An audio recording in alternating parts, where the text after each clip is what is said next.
করি বাংলাদেশ আমাদের প্রিয় মাতৃভূমি, আমাদের হাজার হাজার বছরের ঐতিহ্য যে আমরা সবাই আমাদের যেমন ঈদ উৎসবে আমার ভাইরাও তাদের পূর্বপুরুষ আসতো, আমরাও সেভাবে যেতাম।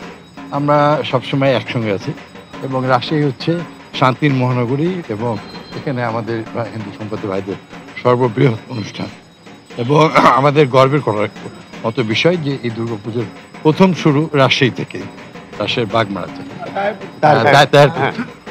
তো আমি মনে করি যে খুবই সুন্দর, সবাই অত্যন্ত এর মধ্যে আজকে কেবল শুরু, খুবই সপ্তমী অনেক সবাই আস্তে আস্তে অংশগ্রহণ করছে। আগামীকালকে অষ্টমী, আমরা আজকে অর্ধেক, আগামীকালকে আরও যাবো, পরশু দিনেও আমরা সব জায়গায় যাবো।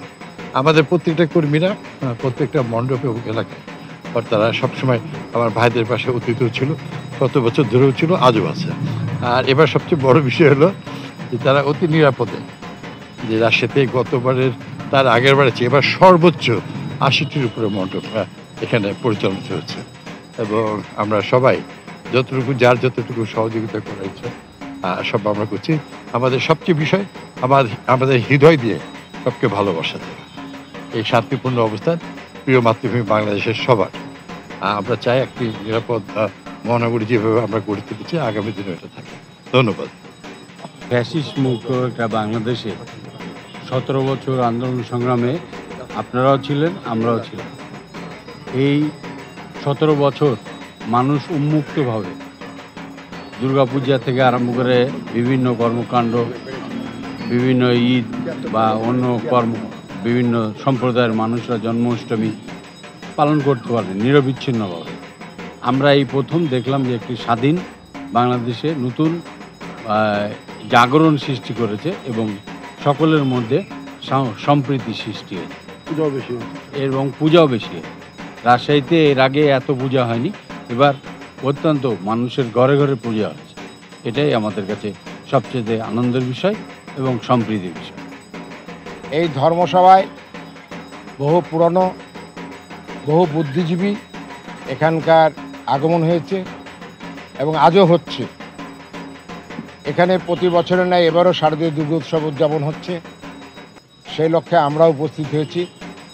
আগামী দিনেও যেন সুষ্ঠু সুন্দরভাবে এই ধর্মসভা রক্ষার্থে যেন সুন্দরভাবে পূজা অর্চনা হয়, সে ব্যবস্থার লক্ষ্যে আমরা এগিয়ে যাব সবাই মিলে।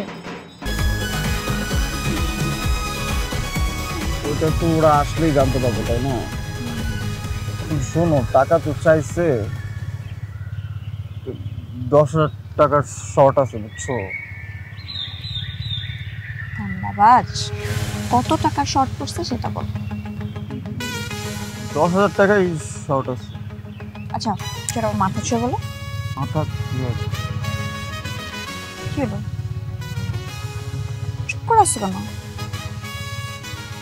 ভণ্ডামি, টাউটামি, জায়গা পাও না তুমি? তুমি কি জীবনে ভালো হবে না? শোনো, ভন্ড আর টাউট বলবা না, আমার ইগোতে লাগে। তুমি ওইটাই ঠিক আছে, ভণ্ডামি টাউটামি মানুষ করে, কিন্তু গার্লফ্রেন্ডের সাথেও কোনো কথা? দেখো মিমি, আমি আগের থেকে অনেক লক্ষ্য হয়ে গেছি, ভালো হয়ে গেছি। পুরোপুরি হইতে পারি নাই, অর্ধেক ভালো তো 50% ভালো হয়ে গেছে।